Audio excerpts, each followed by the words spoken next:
Quiero compartir con ustedes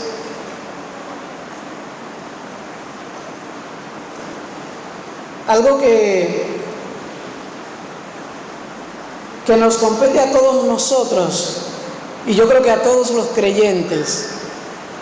Vamos a hablar sobre el carácter de un líder, de un anfitrión de célula. Serán algunos puntos nada más, así que no se preocupe que no se va a ir tarde de acá. Vamos a leer la Biblia. Busquen su Biblia, Efesios capítulo 4, versículo 13. Efesios 4, 13.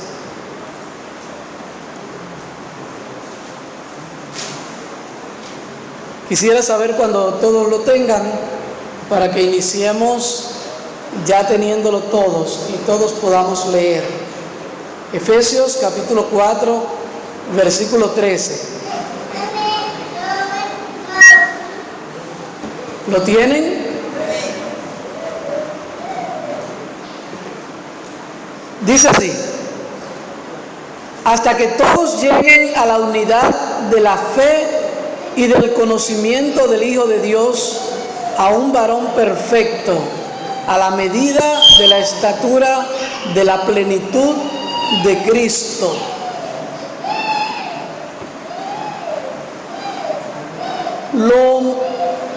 Lo que más desearía Dios de nosotros es que, como líderes y anfitriones de células, pudiéramos vivir, testificar con nuestra vida que estamos en el crecimiento hacia la plenitud del varón perfecto que es Cristo. Eso quisiera Dios de nosotros. Ahora, ¿estamos nosotros en ese proceso? Usted pregúntese y respóndase a usted mismo. ¿Estoy yo en ese proceso de crecimiento?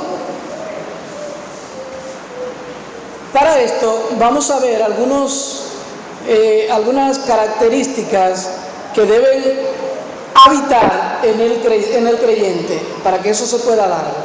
¿Qué son características? Las características son las formas que nos hacen tener un carácter y que nos identifican diferente a todos los demás. O sea que el carácter es el conjunto de todas esas características y que me forman y me hacen ser diferente a todos ustedes. Y a cada uno de ustedes diferente a todos los demás. Eso es el carácter. Entonces, cosas que deben haber común en el carácter de todos nosotros como anfitriones y líderes de células. Número 1, la santidad. Número 1, la santidad. Vamos a seguir leyendo la Biblia y vamos a Hebreos capítulo 12 y veamos el versículo 14.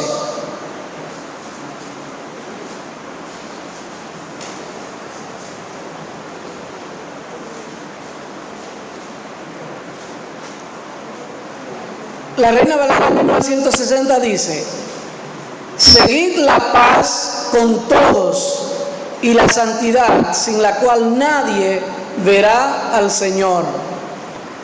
Sigan la paz con todos y la santidad, sin la cual nadie verá al Señor.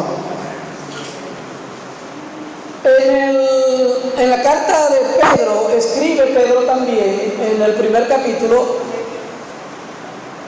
que sin santidad nadie verá al Señor. El término de que la santidad, sin ella nadie verá al Señor, es tomado de Levíticos. En el libro de Levítico encontramos donde también el Señor dice que inste al pueblo a ser santo, porque sin santidad nadie le podrá ver. ¿Y qué es ver al Señor? Esperar a que nosotros pasemos a la presencia de Dios para verle, o que Cristo venga y levante su iglesia y entonces le podamos ver? ¿Será eso a lo que se refiere? ¿O no se estará refiriendo más bien a que nosotros día a día podamos ver al Señor obrar en nuestras vidas? Y que lo podamos ver obrar a través de nosotros. Entonces, como líderes y anfitriones y líderes de cualquier departamento y como cristianos debemos procurar la santidad de nuestra vida, porque sin ella no podremos ver al Señor obrar en nuestra vida y por consecuencia a través de nuestras vidas. Si usted quiere que Dios haga algo a través de usted, tiene que pedirle primero a Dios que haga algo en usted. Porque a partir de lo que Dios haga en su vida, entonces Dios podrá obrar a través de su vida. Es desde adentro que Dios quiere obrar a través de usted. Y para eso hay que darle primero el permiso para que Dios pueda obrar en mi vida. Dios no va a hacer nada en mí si yo no se lo permito. Mientras yo tenga mi carácter ahí agarrado y no se lo entregue a Dios, Él no va a poder hacer nada, porque yo soy dueño de mi voluntad. Entonces, la primera característica es que debemos procurar la santidad para que podamos ver a Dios, primero obrando en nosotros y después obrando a través de nosotros. Una vez Dios ha comenzado a obrar en nosotros y ha de comenzar a obrar a través de nosotros, entonces necesitamos una segunda característica, que es la compasión. La compasión. Cuando Jesús, tengo aquí el texto por si alguien está tomando nota, de Mateo capítulo 9, versículo 36. Dice allí que Jesús caminaba con sus discípulos y veía las multitudes y las veía como ovejas que no tienen pastor. Pero entonces, ¿qué dice? Que Él sintió compasión de ellos. Sintió compasión de ellos y como se compadeció de ellos, dijo algo. Dijo, por tanto, rueguen al Señor de la mies que envíe obreros a su mies. Pero ¿de dónde vino el rogar al Señor de la mies? De la compasión. Entonces yo voy a sentir y voy a ver la necesidad de que otros conozcan del Señor a través de mí, a través de la compasión. Cuando yo sienta compasión por ellos. Entonces, aunque yo tenga deseo de ir y predicar, si no siento compasión, lo primero que tengo que pedirle a Dios es que ponga en mí compasión por las almas, compasión por los perdidos. Y Dios va a hacer grandes cosas, no solamente salvar, sino que va a hacer milagros también. ¿Sabe por qué? Porque la Biblia dice muchas veces que Jesús se acercó, se compadeció y entonces dice que hizo el milagro. Hubo sanidad, levantó a un paralítico, pero primero se compadeció de él, abrió los ojos a un ciego, primero se compadeció de él. Quiere decir que cuando nosotros oremos y Dios ponga esa compasión en nosotros por los perdidos, grandes cosas Dios va a comenzar a hacer. La siguiente característica es el amor. Debemos amar a los perdidos. Y aquí sí vamos a leer este texto. Romanos capítulo 8, versículo 35.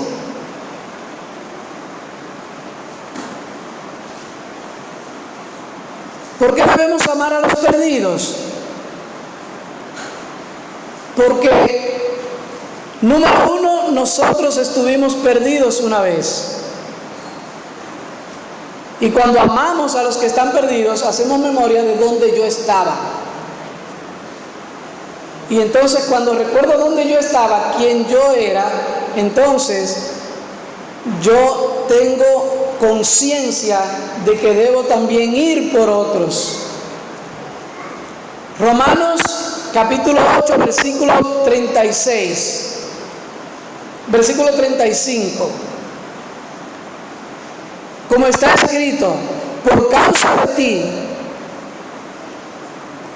A ver, que perdí algo aquí.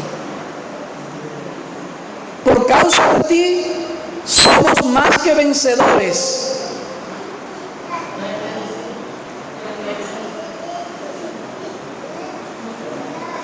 Perdón que moví algo aquí, perdí un poquito.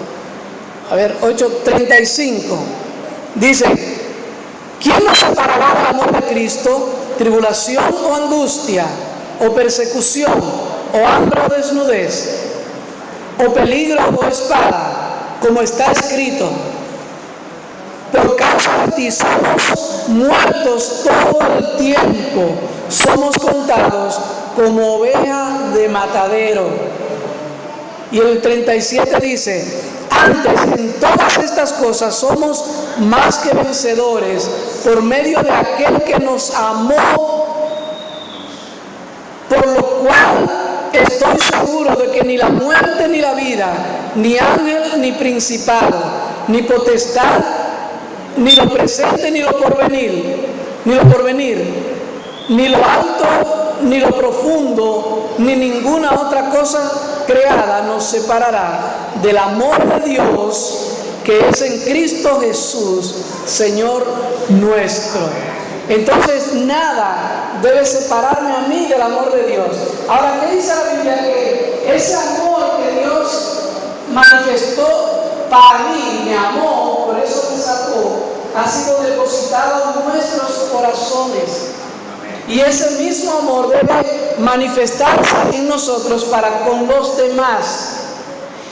Y cuando yo manifiesto ese amor para con los demás, entonces veo la miseria de la gente, del corazón de la gente, y ahí viene el compadecerme y también viene el ir por ellos. Entonces yo tengo que amar a los demás, debo amar a los perdidos, pero también tengo que amar a los hermanos que están a mi alrededor, a mis hermanos con los cuales me congrego, a los hermanos que reconozco que somos una misma familia. Gálatas 6:10 dice, teniendo favor con todos, principalmente con los de la familia de la fe. Entonces ese amor debe esparcirse aquí entre nosotros para que con ese amor podamos ir y alcanzar a los perdidos. Si yo me paro aquí y les hablo a ustedes y antes de hablarle no los amo, van a ser palabras vacías, palabras huecas. El que enseña, lo primero que tiene que hacer es amar a la gente que va a enseñar, para que esa palabra pueda llegar al corazón de la gente y pueda surtir un efecto en el corazón de la gente. Si no amo a la audiencia, al auditorio que tengo, las palabras se van a sentir vacías, se van a sentir huecas. Lo mismo en la célula. Si yo antes no amo a los que vienen a escuchar la palabra de Dios porque tienen una necesidad, si no los amo antes, entonces las palabras van a salir huecas, van a salir sin raíz, sin fruto, y se van a quedar en el aire. Pero la gente se da cuenta cuando no le estamos hablando con amor, cuando le estamos hablando porque tengo la responsabilidad de hacerlo, porque ya me comprometí. No, hay que amar a la gente y entonces hablarle la palabra de Dios y hablarle con sinceridad. Una cosa muy importante es, si usted ama a una persona y le habla mirándole a los ojos, él va a percibir, o ella va a percibir lo que usted le está diciendo y cómo usted lo siente. Nunca le hable a los miembros de su célula sin mirar uno por uno al rostro, mirarle a los ojos, porque eso le va a enviar a ellos un mensaje. Y el amor de Dios ya ha sido depositado en su corazón. ellos lo van a ver reflejado en su rostro. Cuando hay un contacto visual, algo sucede en el corazón de la gente cuando usted tiene ese contacto visual con ellos.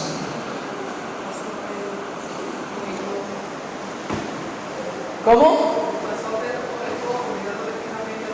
Amén. Dice Diameli que eso le pasó a Pedro con el cojo, que cuando lo miró fijamente a los ojos, el cojo pudo sentir lo que había en el corazón de Pedro. Y qué bueno el aporte de Diameli, porque ¿qué hizo Pedro? Le dio una palabra que todavía el cojo no se lo creía, y Pedro lo fue y lo tomó de la mano y lo levantó. Si no lo hubiera amado, quizás no le toma la mano para levantarlo. Quizás no le toma la mano para levantarlo y lo deja con la palabra. Pero a veces, más que la palabra, se necesita una acción. Hay que accionar. Y en nuestros grupos pequeños, en nuestras células, tenemos que accionar, más que dar una palabra. Y tiene que esparcirse ese amor que Dios ha puesto en su corazón, como decimos los dominicanos, regarse entre ellos. Y que todos sean tocados por el amor de Dios que está en usted. Una característica más es: debe ser un guerrero, una guerrera espiritual. Usted debe saber con quién está luchando. Como líder de célula no puede ignorar con quién está luchando. Efesios 6:12, ¿cómo dice? Nuestra lucha no es contra carne y sangre, sino que es contra ¿qué? Contra principado, contra huestes de maldad, contra gobernadores en las regiones celestes.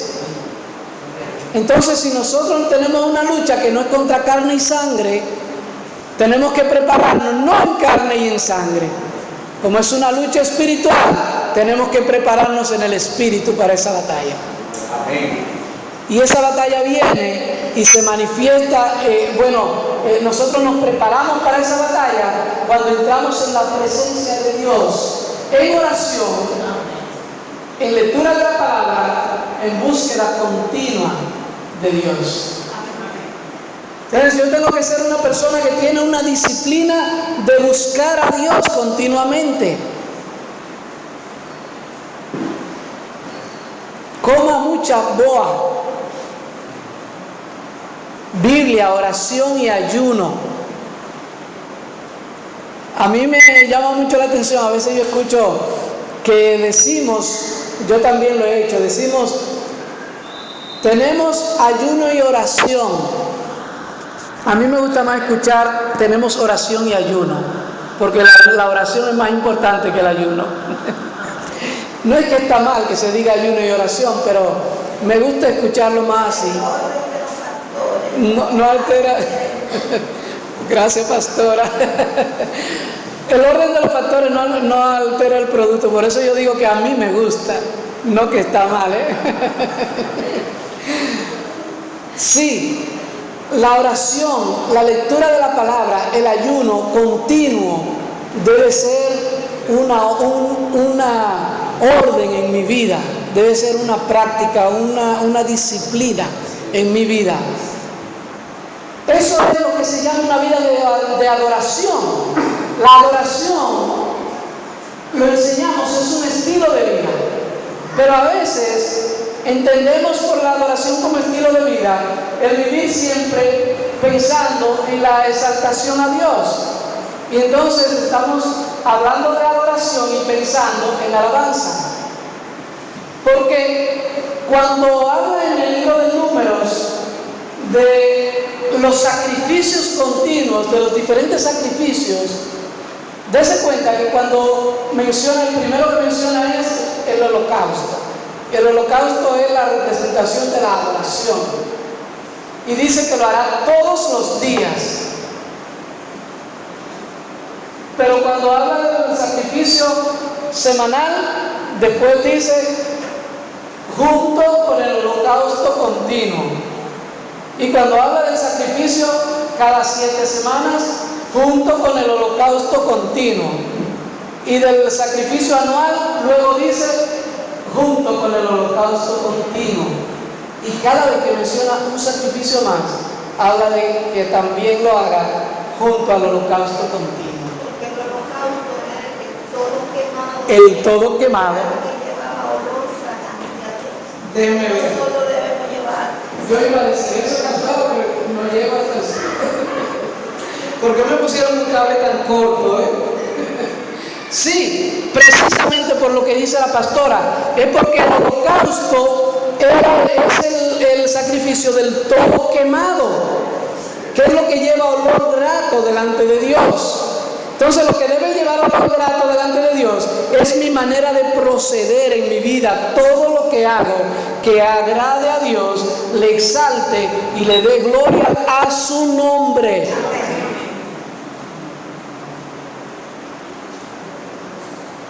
El sacrificio del todo quemado. Eso es guerra espiritual.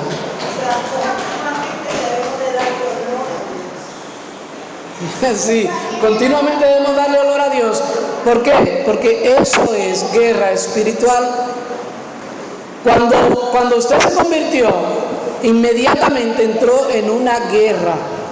Aunque usted no lo quiera o no lo crea, entró en una guerra. Yo recuerdo esa frase mucho del pastor Marino, que decía siempre, estás en guerra, o peleas o te matan, decía. Estamos casi terminando. La siguiente característica es que debe ser una persona, un estudioso de la palabra. El líder de célula debe amar el estudio de la palabra de Dios. Una lectura devocional todos los días es necesario que lo haga, pero también debe tener un hábito de estudiar, escudriñar las escrituras. Hay versículos que te enseñan, te dejan una enseñanza, pero ese versículo te va a mandar a otro versículo que te va a ampliar la enseñanza. Y podemos poner ejemplos. Vamos a ver, busque ahí en su Biblia. Mateo capítulo 28, versículo 19. Mateo 28, 19. No lo sabemos todos casi, ¿verdad? Vamos a ver.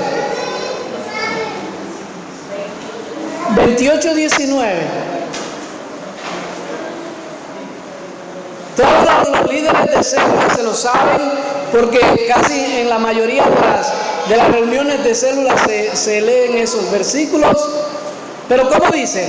Por tanto, y hacer discípulos a todas las naciones, bautizándolos en el nombre del Padre, del Hijo y del Espíritu Santo, enseñándoles que guarden todas las cosas que os he mandado, y he aquí que yo estoy con vosotros todos los días hasta el fin del mundo. Amén. Pero si yo leo ese versículo y después leo Hechos 1:8, no lo entiendo mejor este versículo. Vamos a ver qué dice Hechos 1:8. ¿Cómo dice, Pastora Lesbia? Pero recibiréis poder cuando haya venido sobre vosotros el Espíritu Santo, y me seréis testigos en Judea, en Samaria y hasta lo último de la tierra de Jerusalén. Dice, ¿hasta dónde? Hasta lo último de la tierra. Entonces, cuando aquí dice, y yo estaré con ustedes hasta el fin del mundo, no se refiere entonces a cronología, sino que se refiere a espacio físico, porque el otro versículo es un paralelo de este, es la misma enseñanza, y si es la misma enseñanza tienen que corresponderse. Entonces, cuando yo entendía que en Mateo me hablaba de cronología, de tiempo, cuando dice hasta lo último, hasta el fin del mundo, ahora cuando leo Hechos entiendo que no me está hablando de tiempo. Cuando dice al fin del mundo me está hablando de espacio físico. ¿Por qué? Porque en Hechos me dice que es hasta lo último de la tierra. ¿Ven cómo podemos entender un versículo después que leemos otro? Entonces, el que va a enseñar en la célula no puede quedarse con que leyó un versículo y ya. Vamos a buscar en las referencias para que podamos conocer lo que nos está enseñando la palabra y lo que vamos a enseñar más adelante. Una última característica es que usted debe ser dispuesto y disponible. Debe estar dispuesto y disponible a ir y enseñar, a ir y ganar almas. ¿Cómo estoy dispuesto? Cuando aparto el tiempo. No tenemos tiempo. No. Cuando Alfredo me llamó que había una necesidad en una célula, yo no tenía el tiempo para ir. Pero hay que hacer arreglos y abrir ese espacio de tiempo. ¿Por qué? Estamos hablando de ir a realizar la obra magna del Evangelio, ganar almas. Es lo más grande que puede hacer un evangélico en su vida, ganar almas. Ganar almas. Yo le decía anoche a los estudiantes del Instituto Bíblico que nosotros no vivimos para alabar a Dios. Si Dios nos hubiera creado para alabarle a Él, entonces cuando nos salvó nos deja encerrados en un lugar solamente alabándole. Entonces el objetivo no es alabar a Dios. Vivimos para alabanza de su gloria, lo que decíamos ahorita, para que con mi vida la gloria de Dios sea exaltada. Pero no es que yo fui creado para alabarle y ya, no. Yo soy iglesia para ganar almas. Entonces debo estar disponible y dispuesto a ir y ganar almas para Cristo. Ganar almas para Cristo. Les voy a recordar a alguien. Ganar